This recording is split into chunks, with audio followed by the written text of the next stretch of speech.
اللهم صل على سيدنا محمد يا رب صل وسلم دائما ابدا على حبيبك. قرآن کہہ رہے ام عندہم الغیب فہم یکتبون، کیا ان کے پاس غیب کا علم ہے جس کو یہ لکھ رہے ہیں؟ کیا علم؟ یہ خوش فہمی کا شکار ہیں. دیکھو جتنے بھی لوگ جو مذہب کو فالو نہیں کر رہے، حقیقت میں وہ اس خوش فہمی میں مبتلا ہیں کہ ہمیں کچھ بھی ہونے والا نہیں ہے. جیسے ہماری حالت اچھی ہے ہمارا فیوچر بھی ایسا، یا تو مر کے ختم ہو جائیں گے اور اگر مل بھی گیا تو کوئی برا نہیں، ہم کوئی برے تھوڑی ہیں، ہم کوئی برے تھوڑی ہیں. تو اللہ نے اس کا جواب دیا کہ کیا ان کے پاس فیوچر کا علم ہے؟ پہلے سے مستقبل کے بارے میں کبھی بھی بات کی جائے گی تو علم کے بغیر نہیں کی جا سکتی. کوئی آدمی کہہ رہا ہے نا فیوچر میں ایسا ہونے والا ہے، تو آپ اس سے دلیل پوچھیں گے آپ کو کس نے بتایا؟ وہ تانے بانے ملائے گا، صغرے کبرے ملائے گا، تو پھر اس کے بعد اگر وہ ایسے ہی کہہ رہا ہے کل یہ ہو جائے گا، پرسوں یہ ہو جائے گا، دیکھو مستقبل کے بارے میں میں یہ کہوں کہ کل پیر ہے تو یہ بھی فیوچر کی خبر ہے. آپ اس میں مجھ سے یہ پوچھ سکتے ہو کہ کیا دلیل ہے؟ میں کہوں گا دلیل یہ کہ آج کیا ہے؟ اتوار ہے. یہاں دلیل ہے، یہاں میرے لیے یہ دعویٰ کرنا درست ہے کہ کل کیا ہے؟ پیر ہے. لیکن اگر میرے پاس دلیل نہیں ہے اور میں کہوں کہ کل جو ہے وہ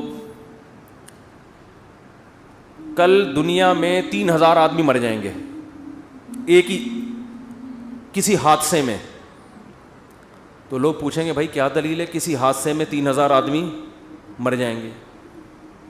اب میرے ذمے کیا ہے؟ میں کہوں وہ ویسے ہی میرا ذوق کہہ رہا ہے. تو یار کوئی مانے گا کوئی؟ اچھا عجیب بات یہ ہے کہ روحانی عاملوں کی یہ باتیں مان لیتے ہیں لوگ. میں یہ کہوں نا کل 3000 آدمی ایک حادثے میں، اللہ نہ کرے مرے ہیں، میں ایک مثال دے رہا ہوں، تو لوگ کہیں گے کہاں سے پتہ چلا؟ لوگ کہیں گے بھائی جھوٹ بول رہے، اس کو کس نے بتایا؟ یا تو قاتلوں سے تعلقات ہیں جس نے مارنے کا ارادہ کیا ہے، ایسا بھی نہیں ہے تو یہ ہوائی بات ہوگی. لیکن یہی بات روحانی عامل کرے گا تو لوگ کیا کریں گے؟ حضرت کا علم ہے بھائی، حضرت کے پاس بولو علم ہے. ابھی روحانی عاملوں پہ نہیں جاؤں گا، پھر میں معین اختر کی طرح نا بلب کے رشتہ داروں کو بھی، تو اب تو میں روحانی عاملوں کے رشتہ داروں کو بھی اچھے الفاظ سے یاد نہیں کرتا. رشتہ داروں سے مراد وہی جو بلب کے رشتہ دار تھے.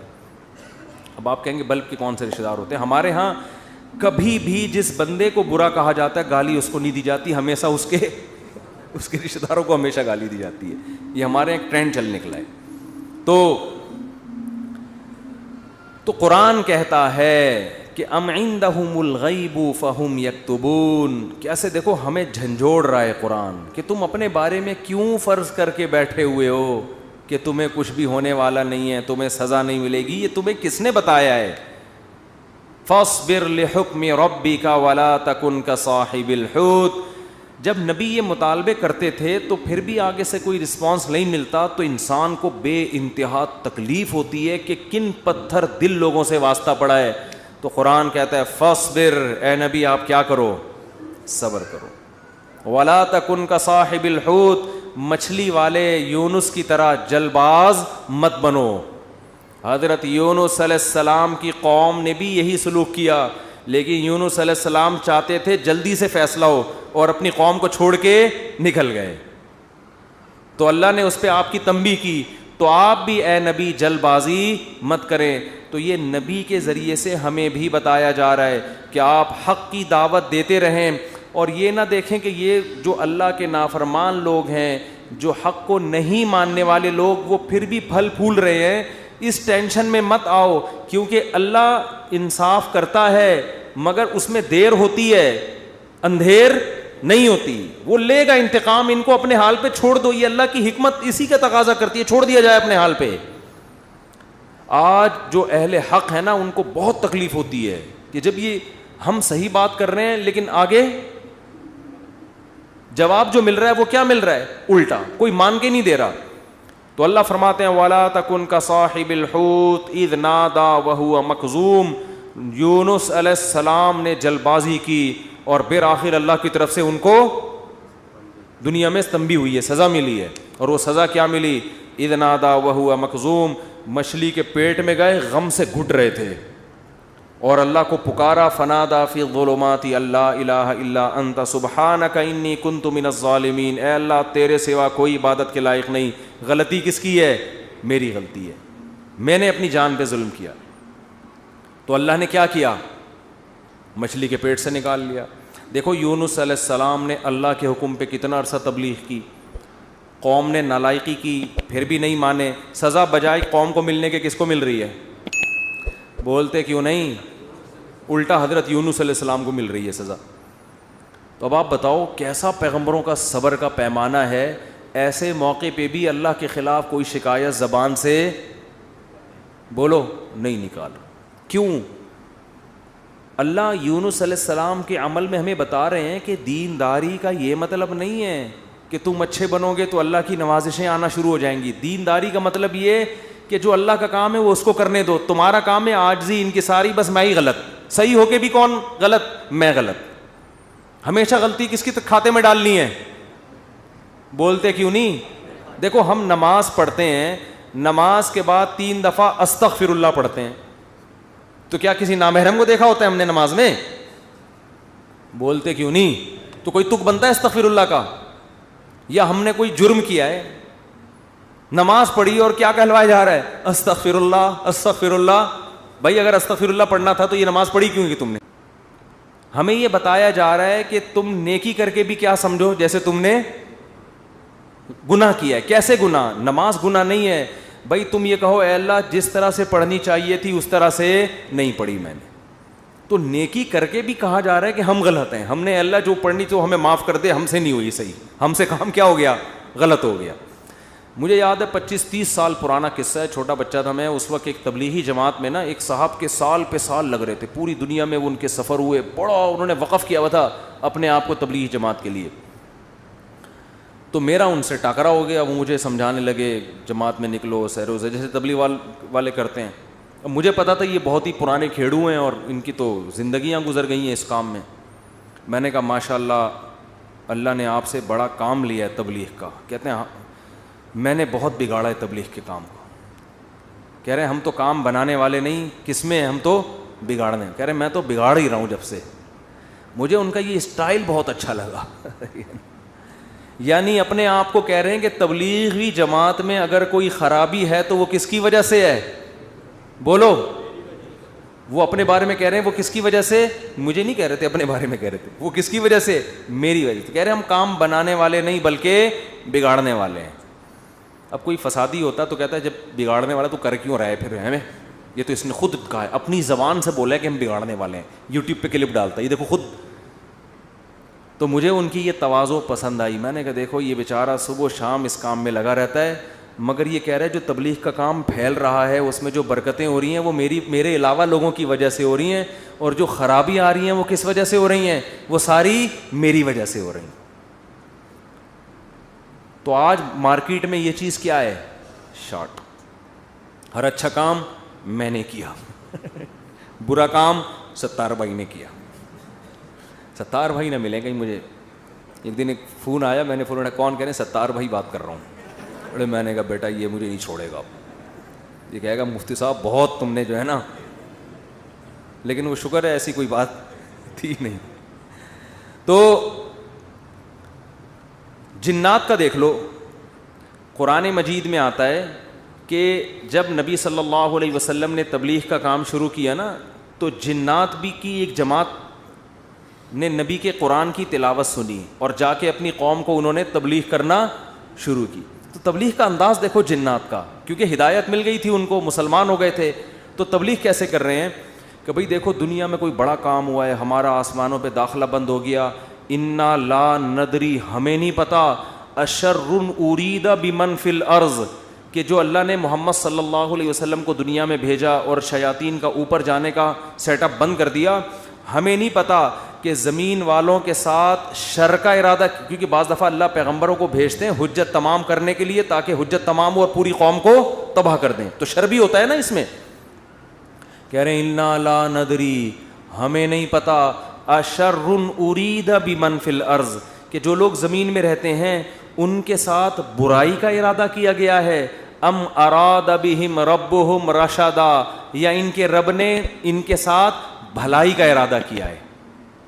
اسٹائل نہیں سمجھ میں آیا میرا خیال ہے. دیکھو جملہ یہ ہونا چاہیے تھا کہ ہمیں نہیں پتا یہ جو کچھ ہو رہا ہے, ہمیں نہیں پتا کہ رب نے ان کے ساتھ برا چاہا ہے یا اچھا چاہا ہے. اصل میں تو یہ ہونا چاہیے نا. لیکن جنات کیا کہہ رہے ہیں؟ آج کل تو انسان اتنے سمجھدار نہیں ہے جتنے اس زمانے کے جنات سمجھدار تھے یار. جنات یہ نہیں کہہ رہے کہ ہمیں نہیں پتا کہ اللہ نے انسانوں کے ساتھ برائی کا ارادہ کیا ہے یا اچھائی کا. یا تو یہ کہنا چاہیے تھا, یا جنات کو بالکل اس کے الٹ کہنا چاہیے تھا کہ ہمیں نہیں پتا کہ زمین والوں کے ساتھ برائی کا ارادہ کیا گیا ہے. کر کون رہا ہے یہ نام نہیں لے رہے, ہم ہائی لائٹ نہیں کر رہے. انسانوں کے ساتھ برائی کا ارادہ کیا گیا ہے یا اچھائی کا ارادہ کیا گیا. دونوں پیسو وائس ہوتے ہیں. ایکٹیو پیسے کا فرق تو پتہ ہوگا نا. بھائی اس نے مارا ہے, وہ مارا گیا ہے. جب ہم کہتے ہیں ہی از کلڈ, وہ مارا گیا ہے, تو مارنے والے کو ہم شو نہیں کر رہے ہوتے. فاعل کا نہیں پتا ہوتا, سبجیکٹ کا نہیں پتا ہوتا کہ مارنے والا ہے کون. سمجھ میں نہیں آ رہی. تو قرآن کہہ رہا ہے ہونا یہ چاہیے تھا کہ جنات یا تو شر اور خیر کا ارادہ کرنے والے کا نام نہ بتاتے کہ کون ارادہ کر رہا ہے, بلکہ دونوں کو پیسو وائس میں لاتے کہ ہمیں نہیں پتا کہ زمین والوں کے ساتھ برائی کا ارادہ کیا گیا یا اچھائی کا ارادہ کیا گیا. یا تو یوں کہتے, اور اگر سبجیکٹ کا ذکر کرتے تو یوں کہتے ہمیں نہیں پتا کہ رب نے زمین والوں کے ساتھ برائی کا ارادہ کیا ہے یا اچھائی کا ارادہ کیا ہے. لیکن جنات اتنے ہوشیار, جب اچھائی کا تذکرہ آیا تو رب کا تذکرہ کیا, برائی کا آیا تو سبجیکٹ کو کیا کر دیا, حذف. تو کیا کہہ رہے ہیں, انا لا ندری, ساڈی عقل وچ یہ بات نہیں آندی, سانو نہیں پتا کہ اشر ارید بمن فی الارض, پیسو وائس, کہ زمین والوں کے ساتھ برائی کا ارادہ کیا گیا ہے. کون کر رہا ہے یہ نہیں بتائیں گے. یہ میں نہیں بتاؤں گا, یہ نہیں بتاؤں گا میں. حالانکہ وہ بھی کون کر رہا ہے, اللہ ہی کر رہا ہے نا, لیکن اللہ کا نام نہیں لے رہے. ہمیں نہیں پتا کہ زمین والوں کے ساتھ برائی کا ارادہ کیا گیا ہے یا اللہ نے اچھائی کا ارادہ کیا ہے. اچھائی کی جب بات آئی تو اللہ کی طرف نسبت, برائی کی بات آئی تو وہ بھی تو اللہ ہی ارادہ کر رہا ہے, لیکن اللہ کا نام ذکر نہیں کر رہے. ادب کی وجہ سے کہ بھائی برائی اگر ہو رہی ہے تو اللہ تو کر تو رہا ہے, لیکن انسانوں کی حرکتوں کی وجہ سے ہو رہا ہے, تو گویا انسان خود ہی کر رہے ہیں اپنے ساتھ. یہ اللہ تو محض ایک خالق ہے, کر کون رہے ہیں, یہ خود ہی کم وقت کر رہے ہیں. اچھائی ہو رہی ہے تو پھر اللہ کر رہا ہے. یہ تمیز ہمیں کس سے سیکھنی چاہیے؟ جنات سے. کوشش نہ کریں کسی جن بن کو بھلا کے تمیز کے چکر میں, ایسا نہ ہو کہ مارکیٹ سے بالکل شارٹ ہو جائیں. تو اس سے ہمیں یہ پتہ چلا کہ اسلام میں بڑے کا احترام ہے. بعض چیزیں حقیقت پر مبنی ہوتی ہیں مگر اس کو زبان سے ادا نہیں کیا جاتا. تو جیسے اللہ کی تعظیم ہے ایسے ہی بڑوں کی بھی تعظیم ہے. حدیث میں آتا ہے, آپ صلی اللہ علیہ وسلم نے فرمایا جو ہمارے بڑوں کی تعظیم نہیں کرتا وہ ہم میں سے نہیں ہے. تو جب کوئی برائی کی نسبت کسی بڑے کی طرف کی جائے تو ابا کا نام لے کے نہ بتایا کرو یہ سب کچھ ابا نے کیا ہے. بولو بھائی یہ ہمارے گھر میں ہوا ہے, ٹھیک ہے نا, یہ ہمارے گھر میں. بولتے کیوں نہیں؟ مثال کے طور پر اس دن ابا ایسے پھل لے کر آئے جس کی وجہ سے بچوں کو ڈائریا ہو گیا. اتفاق سے اس دن ابا سڑے ہوئے پھل لے آئے سستے کے چکر میں. ابا ایسے کام کرتے رہتے ہیں مارکیٹ میں. اب بچے لیٹے ہوئے ہیں تو اب بیگم کو چاہیے یہ نہ کہے کہ انہوں نے ڈائریا پھیلایا ہے, بلکہ کہے ہمارے گھر میں ڈائریا پھیل گیا ہے. ٹھیک ہے نا, وہ ابا خود ہی سمجھ جائے گا کس نے کیا ہے یہ کام. پھل کی طرف نسبت کرتے ہیں, ان پھلوں نے بیمار کیا ہے. نسبت بولو, بچے بھی یہ نہ کہیں ہمارے ابا نے ہمیں بیمار کیا ہے, بلکہ بچے یہ کہیں ان پھلوں نے ہمیں, بلکہ پھل سے ابا سمجھ جائیں گے اصل میں مجھے چھیڑ رہے ہیں, بس ابا ہو گئے بیمار. آج کل ادب تمیز مارکیٹ سے بالکل شارٹ. ایک آدمی کو کرونا ہوا, اس کے بعد اس کی بیوی کو بھی ہو گیا. مجھے بار بار آ کے بتا رہے میری بیوی کہہ رہی آپ کی وجہ سے ہوا ہے مجھے بھی. اب دیکھو اس آدمی کو تو ٹینشن ہوگی نا یار, وہ ہو گیا اللہ کی طرف سے ہو گیا, نہیں پہلے آپ کو ہوا تھا تو آپ کی وجہ سے کس کو ہوا ہے؟ مجھے. اسی طرح شوہر بھی بیوی پہ بلی ڈال سکتا ہے, تمہیں ہوا تھا تمہاری وجہ سے مجھے ہوا ہے. بھائی کس کی وجہ سے ہوا ہے؟ بس اللہ کی قدرت ہے, ہو گیا. چھوڑو وہ کون گلے ملا تھا آپ سے, کس نے آپ کی طرف منہ کر کے چھینکا تھا. ہم ایسے بہت سے لوگوں کو جانتے ہیں جو ٹی بی کے مریضوں کے ساتھ چپک کے انہوں نے زندگی گزاری, خدمت کی, مگر ان کو ٹی بی نہیں ہوئی, اور 2 گھر چھوڑ کے جو بندہ بیٹھا ہوا تھا اس کو ہو گیا.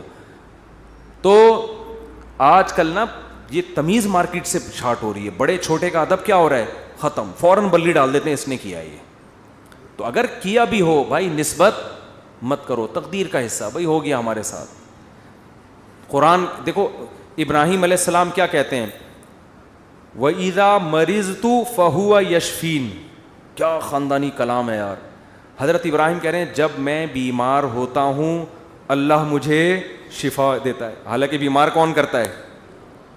وہ بھی تو اللہ ہی کر رہا ہے نا.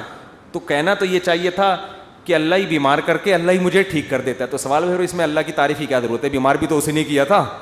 لیکن اللہ کی حمد و ثنا کر رہے ہیں, بیمار تو میں ہو جاتا ہوں, شفا کون دیتا ہے؟ اللہ. تو یہ ادب تمیز سکھایا جا رہا ہے کہ انسان کے بچے بن کے زندگی گزارو, بڑے چھوٹے کا ادب کرو. القابات بھی بڑے چھوٹے کے لیے الگ الگ ہونے چاہیے. تو خیر قرآن کیا کہتا ہے؟ اے نبی فاصبر, آپ نے کیا کرنا ہے؟ صبر کرنا ہے. تو ہمیں بھی ترغیب دی جا رہی ہے کہ ہم یہ نہ سمجھیں کہ ادھر ہم دعوت دیں گے ادھر فوراً لوگ ہماری دعوت پر لبیک کہیں گے. جس کو جو بات سمجھائیں گے 2 منٹ میں اس کی سمجھ میں وہ بات آ جائے گی اور وہ بالکل ہمارے نظریات کے مطابق ہو جائے گا, اور اس طرح ہم ہنسی خوشی زندگی گزاریں گے. لوگ یہی کہتے ہیں, پھٹے اسی پہ ہوتے ہیں نا. باپ کہہ رہا ہو یار میں بیٹے کو سمجھا رہا ہوں, کم وقت کی سمجھ میں ہی نہیں آ رہا. بیٹا کہتے ہیں ہم ابا کو سمجھاتے ہیں, ابا کی سمجھ میں نہیں آ رہا. شوہر بیوی کو سمجھا رہا ہے, اس کی کھوپڑی میں نہیں آ رہا. بیوی شوہر کو سمجھا رہی ہے, اس کی کھوپڑی میں نہیں. اپوزیشن حکومت کو سمجھا رہی ہے, حکومت کی سمجھ میں نہیں آ رہا. حکومت اپوزیشن کو سمجھا رہی ہے, اپوزیشن کی سمجھ میں نہیں آ رہا. تو اگر دنیا میں جو بات سمجھائی جائے, میں کب سے کیا کیا سمجھا رہا ہوں, سمجھ میں آ رہا ہے؟ کب سے کیا کیا سمجھا رہا ہوں, سمجھ میں نہیں آ رہا. تو اگر ایسا ہی دنیا میں نظام ہو جائے کہ ادھر سمجھایا ادھر سمجھ میں آ گیا, تو سب ہنسی خوشی زندگی گزارنا شروع ہو جائیں گے. وہ ایک شاعر ہے ہندوستان کا, ان کا نام ذہن سے نکل گیا, طراز کر کے آتا ہے, پتہ نہیں ایچ ایم طراز ہے, کچھ ایم طراز کر کے آتا ہے. بڑے زبردست شاعر ہیں. میں نے جب ان کی ایک دفعہ شاعری سنی نا تو مجھے بڑا, اس لیے نہیں کہ مجھے نہیں پتہ کیسے آدمی, اچھا ہی ہوں گے, لیکن مجھے اردو سے لگاؤ ہے, محبت ہے. تو ہندوستان کے شاعروں میں بڑی زبردست شاعری ہے اردو کی نا. تو میں نے جب اس بندے کی شاعری سنی, میں نے کہا یار یہ 2014 کی بات ہے. میں نے کہا اس بندے سے ملاقات کا دل چاہتا ہے, اس نے اردو پہ بڑی محنت کی ہے.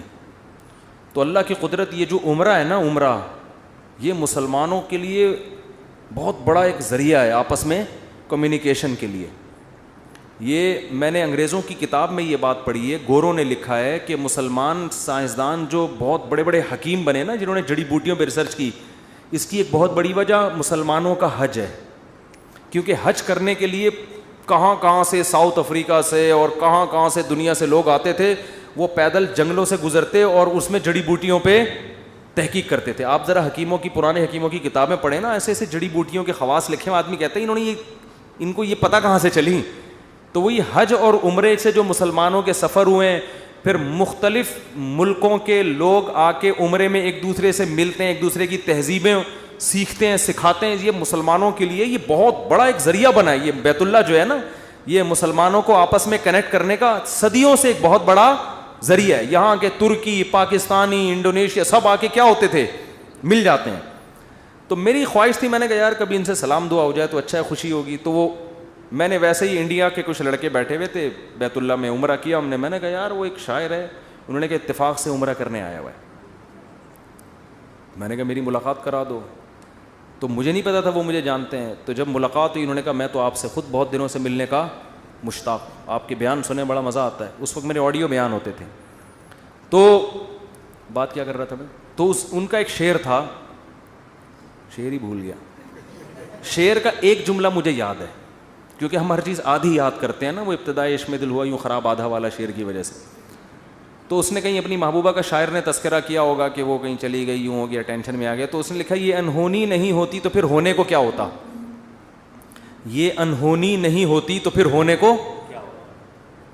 یعنی دنیا میں کچھ عجیب سے کام ہوتے ہیں تو پھر ہوتا ہے نا کچھ نہ کچھ, تو آدمی انجوائے کرتا ہے کچھ ہوا ہے. یعنی اگر شاعر کا تخیل بیان کر رہا ہوں, ایسا نہ آپ اس شاعر کو کہیں کون سی معشوقہ تھی تمہاری مارکیٹ سے شارٹ ہو گئی, مفتی صاحب نے ہمیں بتایا, شاید ہم پولیس بھیج کے. وہ شاعروں کا کلام کا کچھ بھی مطلب نکالا جا سکتا ہے. محبوبہ کے بجائے کچھ وسیم بھائی کو ڈال دو, ستار بھائی کو ڈال دو, وہ ٹینشن نہیں ہے. تو شاعر کے کلام کو کبھی الفاظ کو نہیں پکڑا جاتا, اس میں ہر آدمی اپنے حساب سے اس کا مفہوم بیان کر رہا ہوتا ہے. تو ہم نے اس کو اپنے حساب سے اس شعر کو لیا کہ دنیا میں کچھ ہونے کے لیے کچھ انہونیوں کا ہونا بولو ضروری ہے. سمجھ رہے ہو؟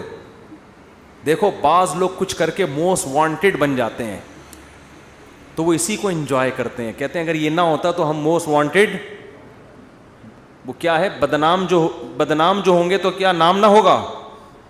نام پیدا کرنے کے لیے بدنام ہونا بھی ضروری ہے. تو اس نے کہا یہ انہونی نہیں ہوتی تو پھر ہونے کو کیا ہوتا. تو میں یہ کہہ رہا ہوں اگر یہ ٹینشنیں دنیا میں نہ ہوں تو ہونے کو کچھ ہو ہی نہیں. آپ نے بیگم کو بات سمجھائی, سمجھ گئی, اس نے آپ کو سمجھایا, آپ کی سمجھ میں فوراً آ گیا کہ یہ کیا کہہ رہے. آپ نے اپنے بچے کو ایک دن کچھ سمجھایا, اس کی سمجھ میں فوراً آ گیا. تو گالیاں ہوتی دنیا میں پھر کوئی بلب کے رشتہ داروں کو گالیاں دیتا, بولو نا. تو خیر اور شر کا مقابلہ کیا ہو جاتا, ختم. پیغمبر امتیوں کو سمجھاتے, 2 منٹ میں بات سمجھ میں آتی. نبی آ کے سمجھاتے, بھئی یہ 360 بت پتھر کے بنے ہوئے تم نے رکھے ہوئے ہیں, یہ غلط ہیں. لوگ کہتے ہیں او اچھا, یہ تو بالکل صحیح کہا آپ نے. ہم اپنے ہاتھوں سے اپنے خدا کو بناتے ہیں, یہ بننے میں ہمارے محتاج, تو بھلا یہ ہماری مدد کیسے کریں گے. بات تو کلیئر تھی نا 2 اور 2 4 کی طرح, مگر ان کی کھوپڑی میں نہیں آئی ہے. 10,000 کا لشکر لے کے مکہ پہ حملہ ہوا ہے, خون بہے ہیں, لو عورتیں بیوہ ہوئیں, بچے یتیم ہوئے. اتنی سی بات سمجھانے کے لیے 23 سال کی ٹینشن ہے, پھر جا کے بھی سمجھ میں پھر بھی نہیں آئی. پھر مکہ فتح ہوا تو نبی نے بیت اللہ کے اندر 360 بت گرائے اپنے ہاتھوں سے, وہ بھی طاقت کے زور سے سمجھ میں آئی ہے, ورنہ پھر بھی نہیں آئی. اگر یہ حملہ نہ ہوتا تو آج تک 360 بت رکھے ہوئے ہوتے. آپ دلائل میں مناظرہ ہی کر رہے ہوتے, بحث ہی کر رہے ہوتے, کسی کی کھوپڑی میں نہیں آتی بات. تو بھائی اتنی بڑی حقیقت جب بحث سے کسی کی کھوپڑی میں نہیں آئی تو آپ کی بیگم آپ کی فرما بردار کہاں سے بن جائے گی, کیونکہ آگے اس کے پاس بھی دلائل ہوتے ہیں سمجھانے کے لیے. آپ اس کو جب سمجھاؤ گے شوہر کے یہ حقوق ہیں تو کہے گی کہ صرف شوہر ہی کے ہیں, بیوی کے نہیں ہوتے. اب کیا جواب دو گے آپ؟ اب یا تو 10,000 کا لشکر لے کے سسرال پہ حملہ کرو یہی ہوگا. 10,000 کا لشکر لے کے کیا کرو, سسرال پہ حملہ کرو, اپنے حقوق پاس کرواؤ. ایسا نہیں ہوگا. تو بس یہی ہے کہ آپ نے سمجھایا, نہیں سمجھ میں آیا اس نے سمجھایا, آپ کی سمجھ میں نہیں آیا. ہنسی خوشی زندگی گزارو. بولو یہ انہونی نہیں ہوتی تو پھر ہونے کو کیا ہوتا.